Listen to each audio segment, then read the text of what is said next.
A'udzu billahi minasyaitonir rajim. Bismillahirrahmanirrahim. Ilahi anta maqsudi wa ridhaka ma'lubi atini mahabbataka wa ma'rifataka bi rahmatika ya arhamar rahimin. Assalamualaikum warahmatullahi wabarakatuh.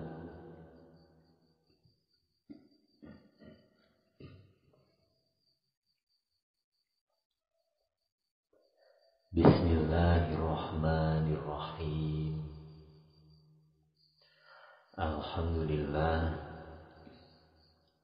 Alhamdulillahil wahid alladzi amarna bi dzikrihi fir rakha'i was sadaid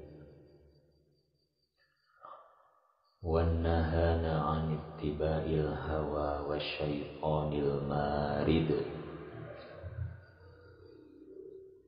Ashhadu an la ilaha illallah wahdahu la syarika lahu alladzi lam yakul lahu waladun wala walid.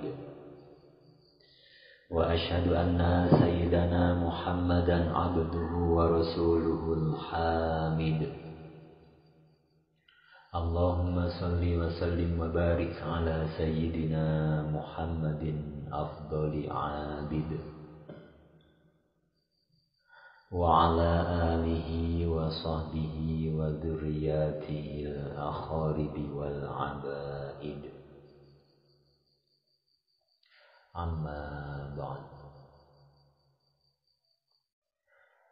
Al-mukarramun wal muhtaramun, ma'asyiral ulama, para ustadz wal ustazah, para kiai, bunyai, wabil khusus al-mukarram Ustadz Aldi Nirwana, Uki al-Ustadz Samsul, dan juga para ustadz yang lain, guru-guru kita semua yang hadir. Tanpa mengurangi rasa hormat kami, ta'zim kami, ngapunten mboten saged menyebutkan setunggal-setunggal nami panjenengan sedaya. Mugi-mugi beliaunya selalu diberikan kesehatan zahiran wa batinan, selalu diberikan istiqomah di jalan dakwah li illati kalimatillahi ta'ala.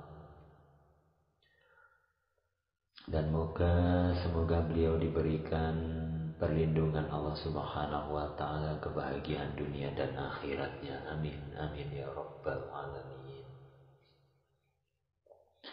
Ugi ingkang dugi hormatan owner dari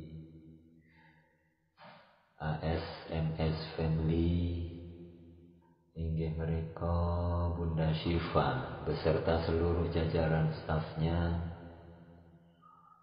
Semoga selalu diberikan rahmat dan ridho dari Allah Subhanahu wa taala, selamat dunia dan akhiratnya. Amin ya rabbal alamin.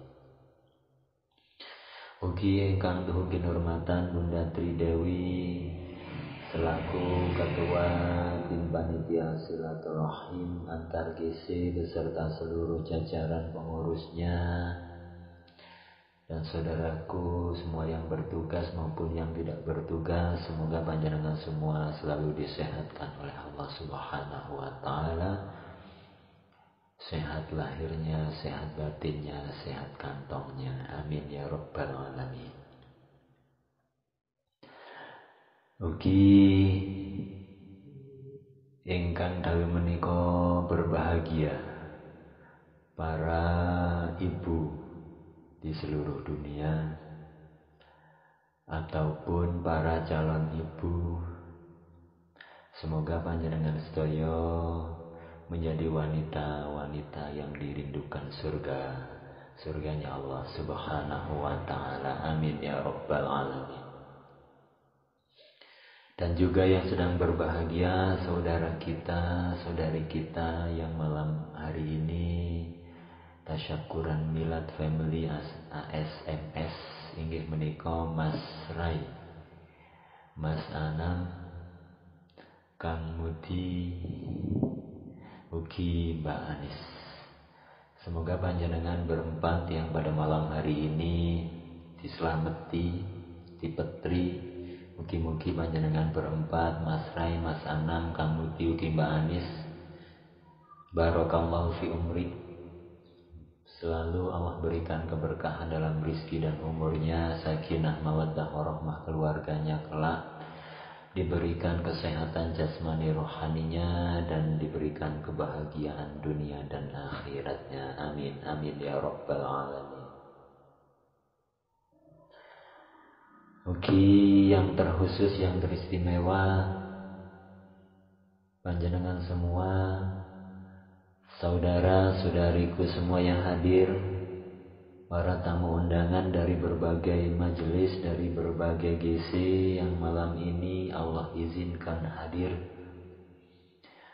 Semoga hadirnya panjenengan semua tidak hanya diizinkan oleh Allah, tapi juga diridhoi oleh Allah Subhanahu wa Ta'ala, sehingga ikhlas hati panjenengan semua untuk mendoakan saudara-saudara kita yang sedang milad, dan juga para ibu yang sedang berbahagia utawi calon ibu. Semoga doa-doa panjenengan semua dikabulkan Allah Subhanahu wa Ta'ala, dicatat sebagai amal yang mulia, amal yang menjadi asbab diampuninya dosa-dosa panjenengan sedaya, dan diterimanya seluruh amal solih, amal baik panjenengan semua. Amin ya rabbal alamin. Para sedherek kula sedaya yang tercinta dan dicintai Allah Subhanahu wa Ta'ala, puji dan syukur monggo tansah kula panjenengan haturkan kehadiran Allah Subhanahu wa Ta'ala, yang mana dengan taufik hidayah dan inayahnya kula panjenengan dalu menika kembali dikumpulkan Allah Subhanahu wa Ta'ala di majelis ASMS yang mulia ini, di majelis yang penuh berkah dan rahmat Allah Subhanahu wa Ta'ala ini. Salawat dan salam atas junjungan kita Nabi besar Sayyidina Muhammad sallallahu alaihi wasallam dan seluruh keluarga, para sahabat, zuriat dan pengikut beliau ila yaumil qiyamah. Para sedherek kula sedaya yang tercinta dan dicintai Allah Ta'ala, pada malam hari ini kula panjenengan makempal wonten punika majelis, diundang ke majelis yang penuh berkah ini dengan harapan, dengan tujuan bahwa panjenengan semua mengikhlaskan hati untuk mendoakan saudara-saudara kita yang sedang milad. Maka saudara kita yang sedang milad ini perlu juga menyadari bahwa di hari milad yang kelihatannya umurnya bertambah, tapi pada hakikatnya jatah umurnya semakin berkurang. Dan sebenarnya bukan hanya saudara kita yang sedang milad, kula panjenengan semua ini yang hadir maupun yang tidak hadir, dengan catatan masih menghirup nafas, masih menghirup oksigen di muka bumi ini, setiap harinya kita adalah perjalanan semakin mendekati kepada yang namanya ajal kita. Maka perjalanan kita setiap detik, setiap menit, setiap jam, setiap hari, bulan, tahun, itu semakin kita mendekat dan mendekat kepada batas akhir kehidupan kita di dunia ini. Semuanya. Asalkan dengan catatan masih bernafas, masih menghirup oksigen. Kalau sudah tidak menghirup oksigen berarti sudah habis jatah umurnya di dunia ini. Itu yang pertama. Maka semakin dekatnya kita dengan ajal kita, semakin dekatnya kita berjumpa dengan malaikat maut, idealnya adalah semakin meningkat keimanan kita. Karena bekal yang sangat kita perlukan untuk mengarungi perjalanan panjang yang abadi tanpa batas akhir di akhirat adalah keimanan kita kepada Allah Subhanahu wa ta'ala. Begitupun para ibu, para umi, para ummah yang pada malam hari ini diberikan waktu spesial, doa spesial dari ananda-ananda, dari anak-anaknya. Maka para ibu ini pun di dalam mengemban amanah sebagai seorang ibu mempunyai kewajiban untuk mendidik anak-anaknya bukan hanya supaya berbahagia di dunia yang singkat ini, tapi bagaimana caranya supaya anak-anak kula panjenengan ini bisa kita didik, bisa kita arahkan untuk menuju kepada kebahagiaan yang kekal dan abadi di akhirat kelak. Saudaraku yang tercinta dan dicintai Allah Subhanahu wa ta'ala, seorang pujangga Kairo, Mesir, yang wafat pada tahun 1351 Hijriah, Ahmad Syauqi, menyampaikan, al-ummu madrasatun idza a'dattaha a'datta jailan thayyibal a'raqi. Kata beliau, ibu adalah sekolah. Jika engkau menyiapkan generasi ibu dengan baik, berarti engkau menyiapkan generasi yang berkarakter mulia. Maka kuncinya ada di ibu, supaya generasi kita di masa yang akan datang ini menjadi generasi yang mulia, menjadi generasi yang baik, yang berkualitas.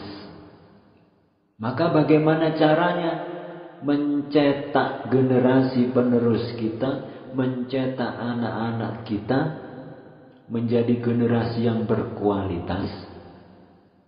Maka tidak lain dan tidak bukan lagi yang kita cetak haruslah generasi yang beriman kepada Allah Subhanahu wa ta'ala.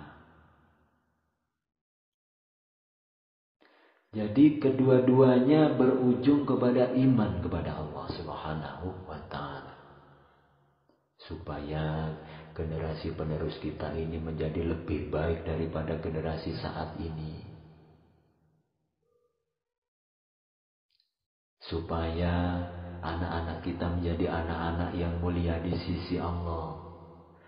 Maka bekal yang sangat penting untuk kita tanamkan kepada anak-anak kita adalah keimanan yang benar-benar kokoh, keimanan yang selalu bertambah, keimanan yang semakin kuat kepada Allah Subhanahu wa ta'ala.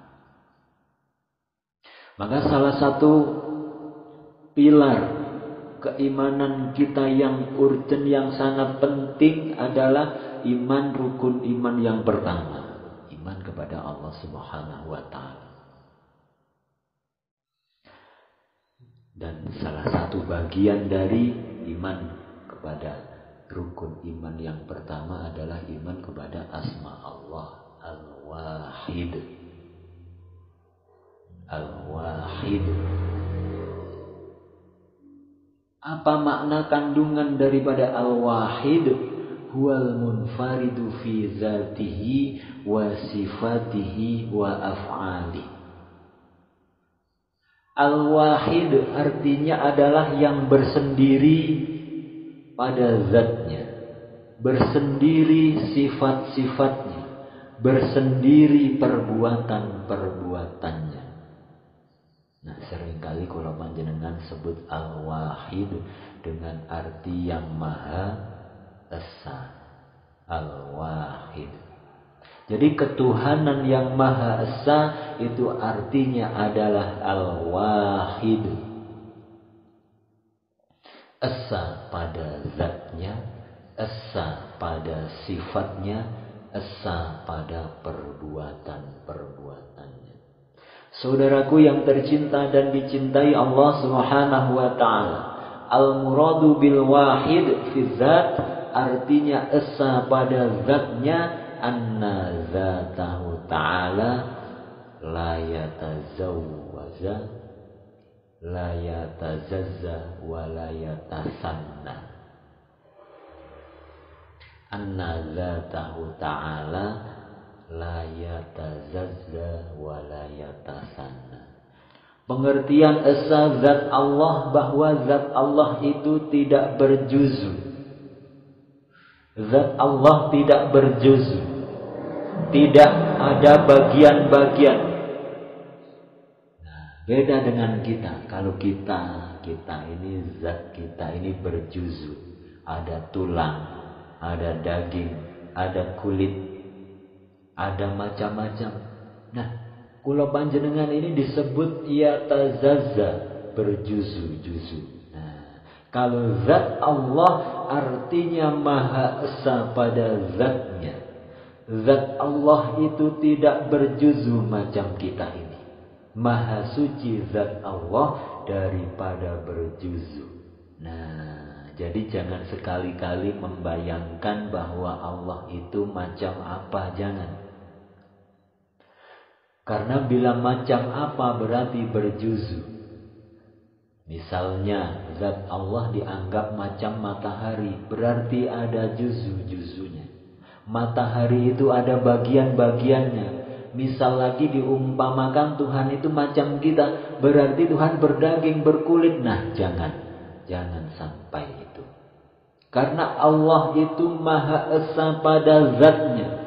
Zat Allah tidak berjuzu, wala yatasanna, dan tidak pula ada duanya. Zat Allah itu tidak ada duanya, tidak ada tiganya, tidak ada empatnya. Nah, Maha Esa pada zatnya. Zat Allah itu hanya satu. Zat Allah itu esa, tunggal, tidak ada duanya, tidak ada tiganya. Nah, jadi jangan dikatakan Allah itu ada di mana-mana. Jangan dikatakan Allah itu ada di mana-mana. Itu tidak boleh. Jangan sampai dikatakan Allah Ta'ala itu ada di mana-mana. Berarti itu namanya menisbahkan tempat kepada Allah. Kan mana itu tempat? Mana? Kalimat di mana itu tempat. Jangan sampai mengatakan bahwa Allah itu ada di mana-mana. Kalau gitu berarti Tuhan bertempat. Zat Allah itu Maha suci dari tempat. Lalu di mana Allah kalau tidak bertempat? Allah itu sudah ada sebelum adanya tempat. Allah sudah ada sebelum adanya tempat. Arsy misalnya, Allah sudah ada sebelum adanya arsy. Langit, Allah sudah ada sebelum adanya langit. Bumi, Allah sudah ada sebelum adanya bumi. Planet apapun, Allah sudah ada sebelum adanya planet-planet itu. Bahkan Dia yang menciptakan planet-planet itu. Nah, makanya Allah Ta'ala itu tidak bertempat. Memang seperti apa kalau tidak bertempat? Nah, jangan difikirkan lagi itu. Sudah imani saja. Diimani mawon. Karena sabda Nabi Sallallahu Alaihi Wasallam, la tafakkaru fi zatillah. Jangan kau berfikir tentang zat Allah. Zat Allah itu jangan difikirkan, diimani. Diimani zat Allah. Zat Allah tidak berjuzu. Zat Allah tidak bertempat. Zat Allah itu tidak ada duanya. Kita imani. Jangan diakali. Jangan diakali. Nah, tafakkaru fi khalqillah wala tatafakkaru fi dzatillah. Jangan engkau sekali-kali tafakkur tentang zat Allah, tapi tafakkuri makhluk Allah. Nah, jadi ada saatnya akal kula panjenengan itu tidak berfungsi. Kapan akal kula panjenengan boten berfungsi? Di waktu kita berhadapan dengan zat Allah Subhanahu wa taala. Zat Allah itu tidak berjuzu, zat Allah itu tidak ada duanya, zat Allah itu tidak bertempat. Nah, karena dia sudah ada sebelum adanya tempat. Dan di mana Allah sekarang ini tidak bertempat? Jangan dikatakan di mana-mana. Pokoknya keadaan Allah sekarang seperti keadaan Allah sebelum menciptakan makhluk alam semesta ini. Nah, habis sudah kisah. Selesai kisah. Keadaan Allah hari ini sebagaimana keadaan Allah sebelum Dia ciptakan alam semesta. Nah, itulah keadaan Allah Subhanahu wa taala. Nah, ini pengertian Allah Maha Esa pada zatnya. Jangan sampai kita membayang-bayangkan zat Allah Subhanahu wa taala kayak apa, jangan. Karena zat Allah itu tidak menyerupai dengan sesuatu, dan sesuatu tidak akan bisa menyerupai zat Allah. Laisa kamitslihi syai'un, zat Allah itu tidak seperti sesuatu. Jadi jangan hendak membayang-bayangkan zat Allah, karena tidak ada yang sama. Saudaraku yang tercinta dan dicintai Allah Subhanahu wa taala. Kemudian al-wahid fi sifat. Apa arti esa pada sifatnya? Anna sifatihi la yusbihuha syai'un wa la tusbihu syai'a. Esa pada zat sudah tadi. Esa pada sifat. Sifat Allah itu esa. Artinya tidak ada menyerupai akan Dia oleh sesuatu dan tidak menyerupai akan sesuatu. Kudrat, irodat, sama, basor, kalam. Itu sifat Allah, tidak menyerupai akan sesuatu. Dan tidak ada sesuatu yang menyerupai sifat Allah. Tidak ada. Allah Maha Kuasa. Hanya Allah yang Maha Kuasa. Selain Allah tidak punya kuasa. Allah Maha berkehendak. Hanya Allah yang Maha berkehendak. Selain Allah tidak punya kehendak. Hanya Allah yang melihat. Yang lain tidak ada yang melihat. Yang melihat itu hanya Allah. Nah, itu artinya esa pada sifatnya. Kalau ada selain Allah itu berkuasa, kalau ada selain Allah itu berkehendak, kalau ada selain Allah itu melihat, kalau ada selain Allah itu mendengar, istilahnya itu hanya majaziyun. Artinya tidak sebenarnya. Majaziyun, tidak sebenarnya. Itu si fulan bisa melihat, itu dilihatkan oleh Allah. Si fulan bisa berkehendak, itu diberikan kehendak oleh Allah. Sebenarnya yang berkehendak itu hanya Allah Subhanahu wa ta'ala. Nah, itu artinya ketuhanan yang Maha Esa. Esa pada zatnya, esa pada sifatnya. Jadi kita wajib meyakini bahwa yang punya kuasa hanya satu. Siapa? Allah. Yang punya kehendak hanya satu, Allah.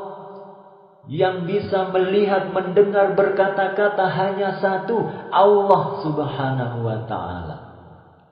Kalau ada yang lain macam itu bukan yang sebenarnya. Tidak sebenarnya. Dalam istilah bahasa Arab, bahasa agama kita disebut majaziyun. Majas. Majas itu lawannya hakikat. Hakikat itu sebenarnya, majas itu tidak sebenarnya. Misalnya ada mobil, ada juga mobil-mobilan. Yang benar yang mana? Mobil. Kalau mobil-mobilan bukan mobil yang sebenarnya. Kalau ada orang berkuasa selain Allah, itu artinya kuasa-kuasaan saja artinya. Tidak benar-benar berkuasa. Kalau ada selain Allah berkehendak, itu kehendak-kehendaan saja, bukan kehendak yang sebenarnya. Karena yang benar-benar berkehendak itu hanya satu, Allah Subhanahu wa ta'ala. Di mana membuktikan bahwa kehendak itu hanya punya Allah, sedangkan kita tidak punya kehendak? Buktinya banyak kehendak-kehendak kita tidak jadi. Banyak kehendak-kehendak kita yang gagal. Hendak ini gagal, hendak itu gagal. Berarti tidak punya kehendak kita itu. Kalau kehendak kita ini selalu berhasil terus, selalu jadi terus, nah silahkan merasa punya kehendak. Ini banyak tidak jadinya kehendak kita. Banyak gagalnya kehendak kita. Hendak itu, hendak ini. Banyak yang tidak jadi. Berarti kita tidak punya kehendak. Yang berkehendak itu hanya satu, Allah Subhanahu wa ta'ala. Nah, arti tauhid fis sifat, mengesahkan Allah pada sifat-sifatnya. Kemudian al-wahid fil af'al, pengertian esa pada perbuatannya. Annahu la syarika lahu fi ta'siri syai'in ma. Arti esa pada perbuatannya bahwa tidak ada sekutu bagi dia pada memberikan bekas terhadap sesuatu apapun. Tidak ada sesuatu yang bisa memberikan bekas selain perbuatan Allah Subhanahu wa ta'ala. Nah, ini tauhid fil af'al. Tidak ada yang bisa memberi bekas, hanya satu yang bisa memberi bekas, yaitu perbuatan Allah Subhanahu wa ta'ala. Saudaraku yang tercinta dan dicintai Allah Subhanahu wa ta'ala. Jadi macam api, air, makanan, minuman, obat-obatan itu tidak bisa memberi bekas apa-apa. Yang memberi bekas itu hanya fi'il, perbuatan Allah Subhanahu wa ta'ala. Nah, itu artinya tauhid atau esa fil af'al, pada perbuatan. Saudaraku yang tercinta dan dicintai Allah Subhanahu wa ta'ala. Jadi sebab sedikit pun tidak bisa memberi bekas pada yang disebabinya atau musabbab. Yang memberi bekas pada musabbab itu hanya Allah Subhanahu wa ta'ala. Fi'il, perbuatan Allah Subhanahu wa ta'ala. Nah, itu artinya esa pada perbuatan. Kalau ada selain Allah yang bisa memberi bekas, bisa mengenyangkan, bisa melukai, bisa menyembuhkan, berarti ada selain Allah yang bisa. Nah, itu kita namanya menyekutukan Allah dalam fi'il perbuatannya. Saudaraku yang tercinta dan dicintai Allah Subhanahu wa ta'ala. Jadi tauhid fi'il mengesahkan Allah pada perbuatan Allah, meyakini dalam hati bahwa tidak ada yang bisa memberi bekas, hanya satu yang bisa memberi bekas, fi'il Allah Subhanahu wa ta'ala. Nah, itu. Jadi 3 macam ini kewajiban kita. Fardu ain setiap orang beriman. Dia wajib fardu ain meyakini bahwa zat Allah itu tidak berjuzu dan tidak ada duanya. Dia wajib meyakini bahwa yang punya sifat itu hanya Allah. Yang ketiga, bahwa yang memberi bekas itu hanya fi'il perbuatan Allah Subhanahu wa ta'ala. Ini i'tikad, keyakinan yang wajib dimiliki oleh setiap orang yang beriman. Saudaraku yang tercinta dan dicintai Allah Subhanahu wa ta'ala, para ulama kita menjelaskan ada 4 macam kelompok manusia. Wonten sekawan jenis manusia yang menyikapi hubungan antara sebab dengan musabab. Wonten sekawan. Ada 4 golongan. Dari 4 golongan ini hanya 1 yang selamat, yang 3 tidak selamat. Pertama, kelompok manusia yang mengatakan as-sabab yu'athir binafsi. Sebab itu memberikan bekas dengan dirinya sendiri. Makan itu sebab, kenyang itu musabab. Kata dia, kenyang itu karena makan. Dia yakin makan itu yang mengenyangkan. Dia yakin air itu yang menghilangkan dahaga. Apalagi misalnya pisau. Pisau itu dia yakin pisau itu yang melukai. Dia yakin api itu yang membakar. Obat yang menyembuhkan. Nah, jadi dia yakin semuanya itu memberi bekas. Nah, orang yang punya i'tiqad seperti ini, orang yang punya keyakinan seperti ini, itu kafirun, kafir, musyrik, menyekutukan Allah Subhanahu wa ta'ala. Karena obat ini maka aku sehat. Nah, sampai ke i'tiqadnya seperti itu, sampai ke hati-hatinya seperti itu. Sampai yakin ke dalam hatinya seperti itu, bahwa obat inilah yang membuatku sehat. Nah, orang ini musyrik, menyekutukan Allah Subhanahu wa ta'ala. Kalau sekedar diucapkan saja tidak jadi masalah, asalkan di dalam hati tidak meyakini. Asalkan di dalam hati tetap meyakini bahwa itu adalah perbuatan Allah, tidak menjadi masalah. Ini minum obat biar nyaman, biar segar. Tapi di mulut saja, di lisan saja. Tapi hatinya tetap mengiktikotkan yang menyembuhkan itu Allah. Itu tidak jadi masalah. Ini yang masalah itu yang sampai jadi iktikat dalam hatinya. Yang sampai jadi keyakinan dalam hatinya. Bahwa kalau tidak minum obat ini aku bisa mati.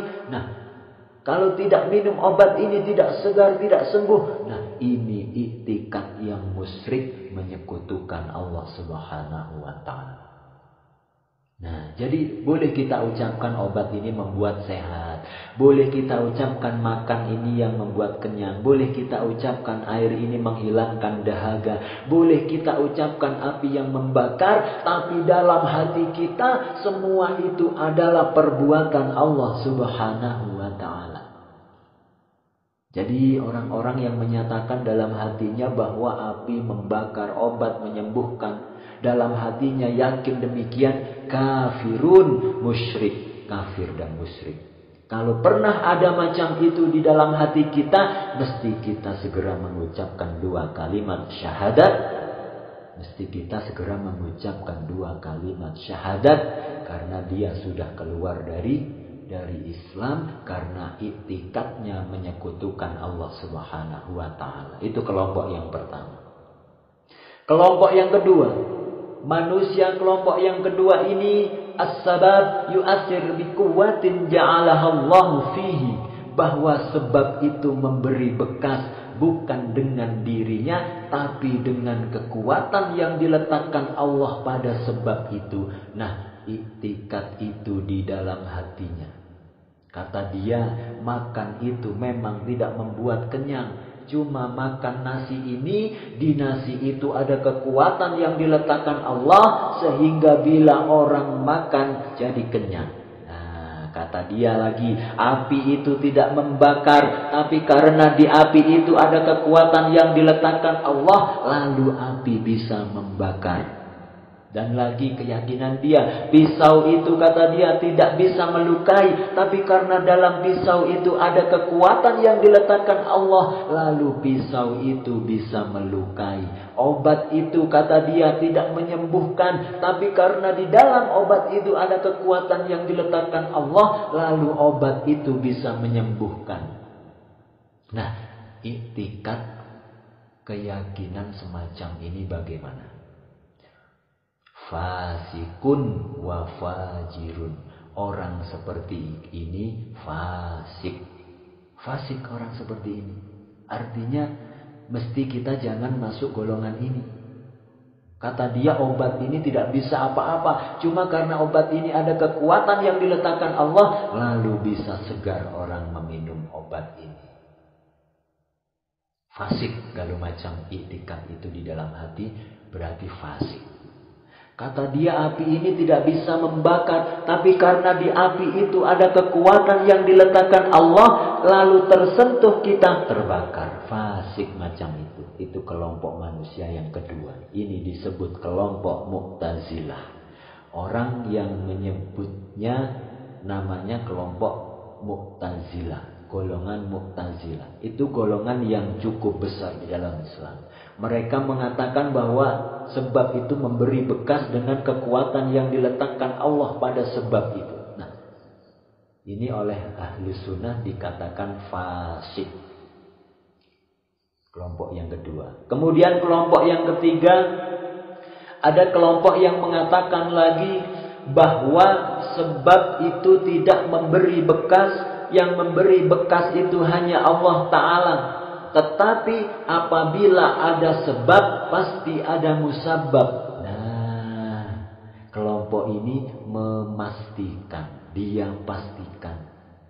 Kata dia, nasi itu memang tidak membuat kenyang. Yang mengenyangkan itu Allah. Cuman bila makan, kita pasti kenyang. Nah, kata dia, api itu tidak membakar. Yang membakar adalah Allah. Tapi bila kena api, pasti terbakar.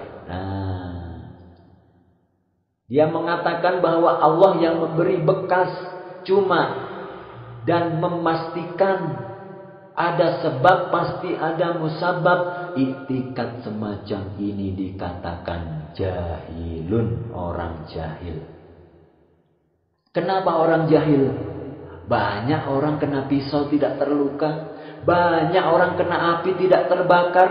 Nah, itu bukti menunjukkan bahwa adanya sebab belum tentu ada musabab. Nah, kalau kita beriktikad bahwa api itu tidak memberi bekas, yang membakar tetap Allah Ta'ala, tapi bila ada api pasti terbakar. Nah, itu namanya jahil. Tidak bisa diikuti juga kelompok ini. Memang benar Allah yang mengayakan, tapi kalau tidak mencari, bisakah kaya? Nah, yang macam ini modelnya.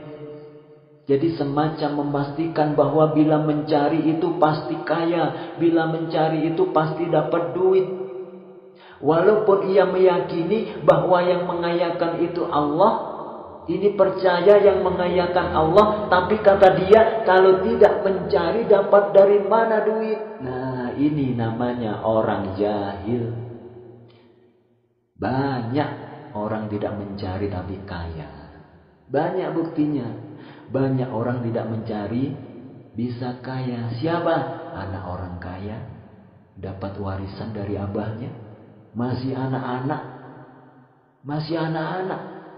Ditinggal mati abahnya yang kaya raya. Dia tanpa mencari langsung menjadi orang kaya. Ini membuktikan bahwa pendapat itu salah. Bahwa itu kelompok orang-orang jahil. Nah, yang keempat. Kelompok yang keempat ini yang selamat. Bahwa sebab itu tidak memberi bekas apa-apa. Makan tidak bisa membuat kenyang. Api tidak bisa membakar. Obat tidak bisa menyembuhkan. Yang bisa memberi bekas hanya Allah Ta'ala. Perbuatan Allah Ta'ala. Dan lagi ada sebab, belum tentu ada musabab. Nah, ini firqatun najiyah, ini kelompok yang selamat. Sebab tidak memberi bekas, yang memberi bekas hanya Allah. Ada sebab, belum tentu ada musabab. Nah, ini kelompok yang benar. Ini yang dikatakan kelompok ahlu sunnah wal jamaah. Minum obat pastikah segar? Tidak pasti. Kenapa? Karena obat tidak bisa memberi bekas. Yang menyembuhkan itu hanya Allah Ta'ala. Nah, ini firqatun najiyah, kelompok yang selamat. Makan aja nasi, minum aja obat, dan itu semua hanya sebab, dan sebab tidak memberi bekas. Yang memberi bekas itu hanya Allah Ta'ala. Ada sebab, belum tentu ada musabab. Nah, saudaraku yang tercinta dan dicintai Allah Subhanahu wa Ta'ala, Al-Mu'min Bismillahil Wahid, orang yang beriman dengan nama Allah Al-Wahid, yang Maha Esa. Kita sudah percaya bahwa Allah itu Maha Esa. Maha Esa zatnya, Maha Esa sifatnya, Maha Esa perbuatannya. Kita sudah beriman. Nah, kalau kita sudah beriman bahwa Allah itu Maha Esa, apa buktinya kalau kita sudah beriman kepada rukun iman yang pertama ini? Terlebih kepada nama Allah Al-Wahid. Allah itu Maha Esa. Apa buktinya? Maka bila kita sudah beriman, akan menimbulkan bukti dalam diri kita, ayyuwahidallaha fi dzatihi wa sifatihi wa af'alih, bahwa dia mesti mengesahkan Allah pada zatnya, sifatnya, dan perbuatannya. Ini buktinya. Kalau sudah kula panjenengan beriman Allah itu Maha Esa, kita esahkan Allah. Harus kita esahkan. Nah, bagaimana cara mengesahkan Allah pada zatnya? Bagaimana kelakuan orang yang mengesahkan Allah pada sifatnya? Bagaimana kelakuan orang yang mengesahkan Allah pada af'alnya? Nah, jadi keimanan itu menuntut sikap. Keimanan itu menuntut perbuatan. Orang yang percaya ini menimbulkan sikap ini.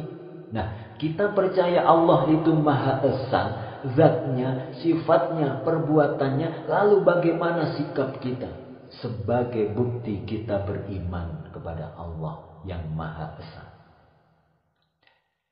Orang yang beriman bahwa zat Allah itu Esa, buktinya adalah ayat takidah, bahwa dia mengiktikadkan anna zatullah ta'ala mawjud bi nafsih wala wujuda li ghairihi. Nah, orang yang meyakini bahwa zat Allah itu esa, maka membuahkan satu iktikad, keyakinan di dalam hatinya bahwa hanya zat Allah itulah yang ada. Hanya zat Allah yang ada, sedangkan selain Allah itu tidak ada. Tidak ada selain Allah. Itu keyakinannya. Kalau kita percaya bahwa Allah itu esa pada zatnya, maka kita meyakini, kita mengiktikadkan bahwa yang ada itu hanya satu, Allah. Yang lain dari Allah itu tidak ada. Bumi, langit, kita semua itu tidak ada. Loh, lah tapi kenapa kok ada, kok kelihatan? Kenapa kok kelihatan langit, bumi, manusia? Itu biijadillah, sebab diadakan oleh Allah. Diadakan oleh Allah, padahal sebenarnya tidak ada. Kita ini sebenarnya tidak ada. Kenapa sekarang ada? Karena diadakan oleh Allah. Nah, jadi kita harus bisa membedakan antara ada dengan dirinya dengan diadakan. Nah, itu berbeda. Antara ada dengan diadakan itu berbeda. Yang ada dengan dirinya sendiri hanya satu, Allah Subhanahu wa Ta'ala.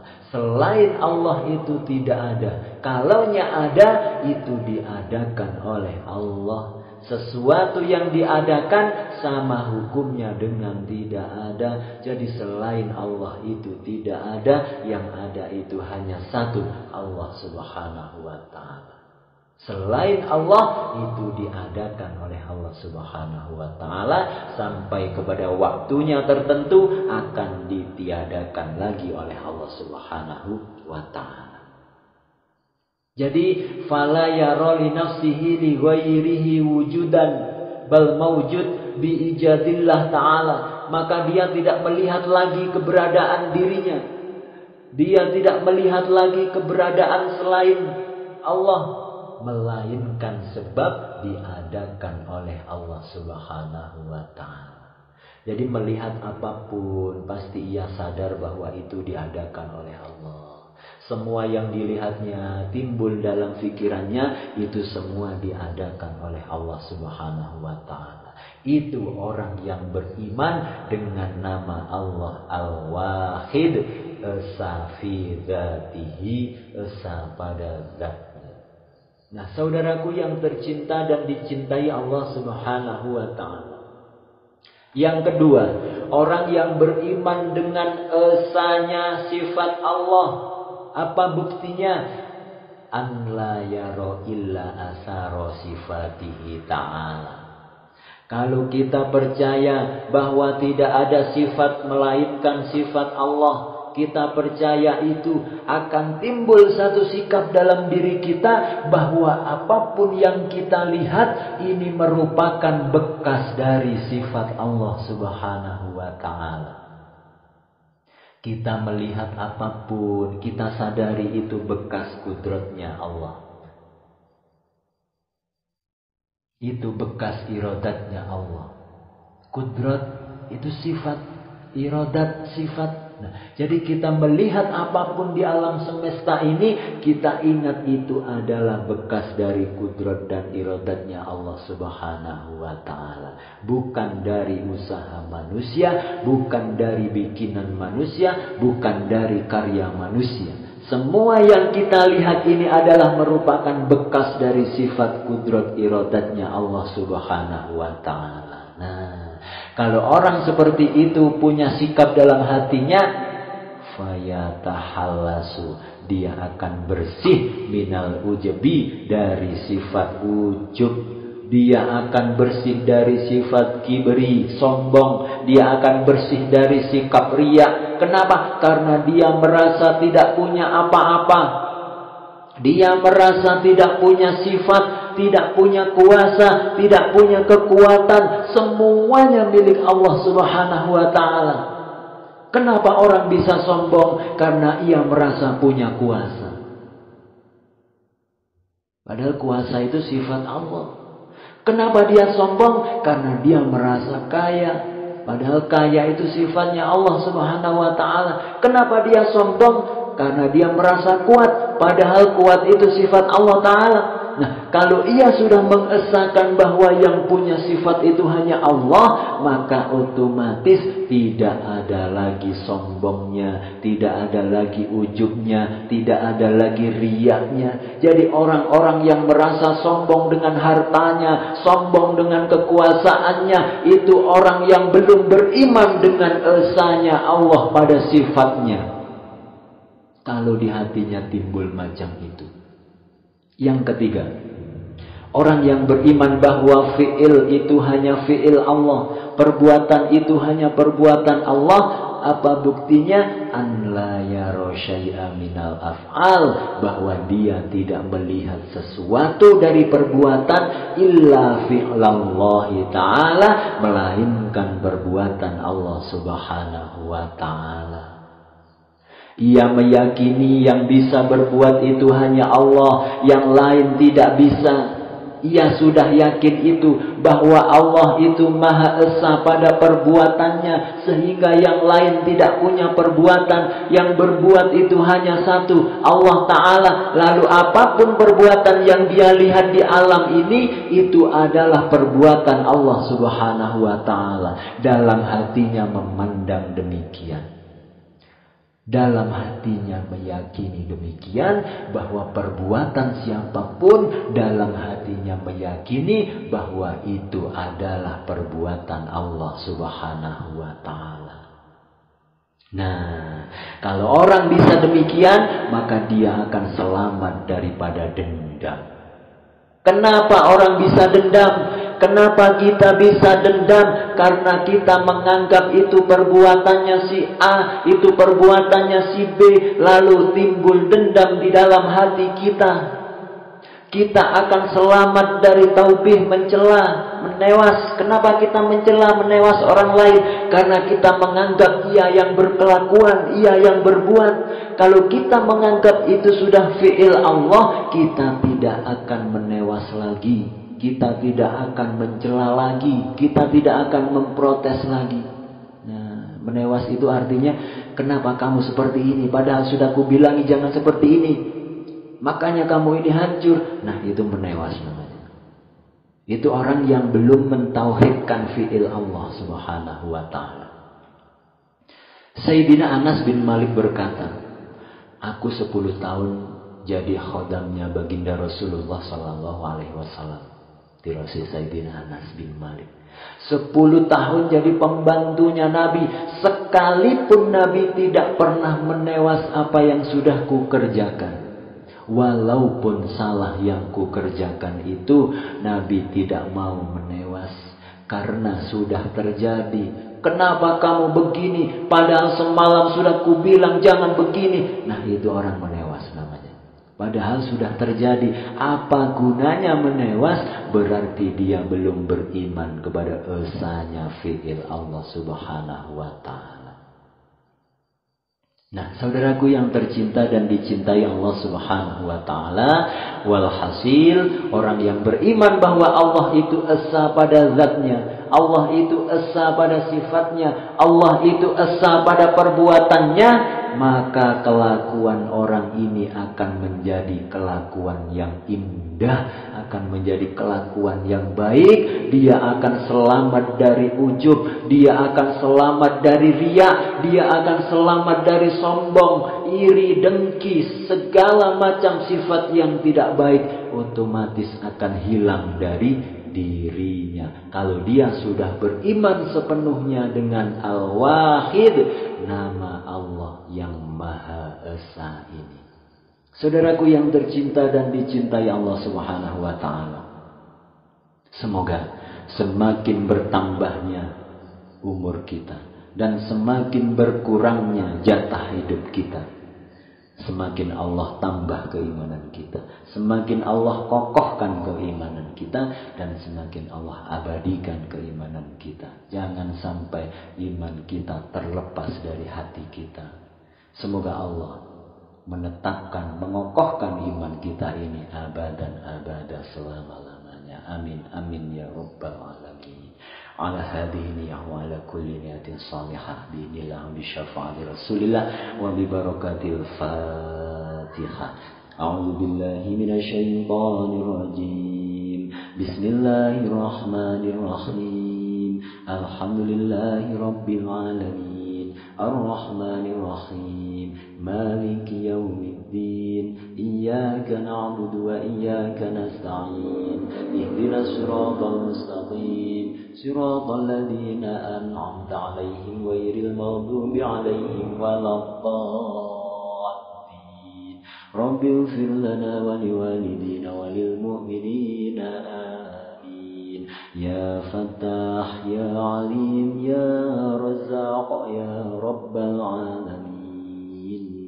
A'udzu billahi minasy syaithanir rajim. Bismillahirrahmanirrahim. Alhamdulillahi rabbil alamin. Hamdan yuwafi ni'amahu wa yukafi mazidah. Ya Rabbana lakal hamdu kama yanbaghi li jalali wajhikal karim wa 'azimi sultanik. Allahumma shalli wa sallim wa barik ala sayyidina Muhammad wa ala alihi wa sahbihi wa ummatihi wal anbiya wal mursalin wa jami'il malaikatil muqarrabin wa jami'il muslimina wal muslimat wal mu'minina wal mu'minat al ahya'i minhum wal amwat. Allahumma ighfir lana ذنوبنا ولوالدينا وارحمهم كما ربونا صغارا. ربنا هب لنا من أزواجنا وذرياتنا قرة أعين واجعلنا للمتقين إماما. اللهم ارزقنا الفهم والعلم والحكمة والعقل برحمتك يا أرحم الراحمين. اللهم أعنا على ذكرك وشكرك وحسن عبادتك. اللهم ادفعنا البلاء والوباء والولاء والفحشاء والمنكر والأمراض والفتن والطاعون والسيوف المختلفة والسدائد والميحن وما بطن ومن وارد للمسلمين عامة. ربنا آتنا في الدنيا حسنة وفي الآخرة حسنة وقنا عذاب النار وقنا عذاب النار وقنا عذاب النار. سبحان ربك رب العزة عما يصفون وسلام على المرسلين والحمد لله رب العالمين. بالدعاء والقبول بسر وببركة الفاتحة. أعوذ بالله من الشيطان الرجيم. بسم الله الرحمن الرحيم. الحمد لله رب العالمين الرحمن الرحيم مالك يوم الدين إياك نعبد وإياك نستعين اهدنا الصراط المستقيم صراط الذين أنعمت عليهم غير المغضوب عليهم ولا الضالين. رب اغفر لنا ولوالدينا وللمؤمنين آمين. يا فتاح يا عليم يا رزاق يا رب العالمين. Alhamdulillah wa syukurillah wa jazakumullahu khairati wa sa'adati dunia wal akhirah. Amin amin ya rabbal alamin. Saudaraku yang tercinta dan dicintai Allah Ta'ala, demikian sedikit yang Al-Fakir bagikan. Banyak salahnya baik makharijul huruf, tajwidnya, sifat-sifat huruf.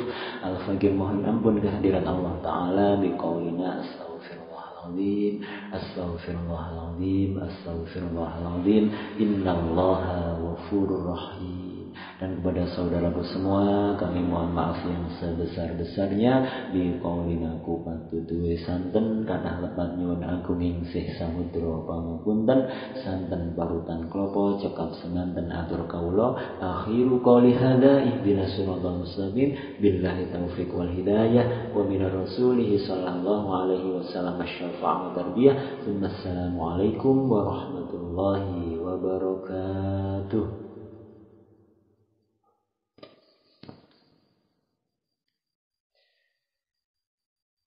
Pamit madabrin sayyidina jaga panggonan kaula silakan dumateng pranata dicara.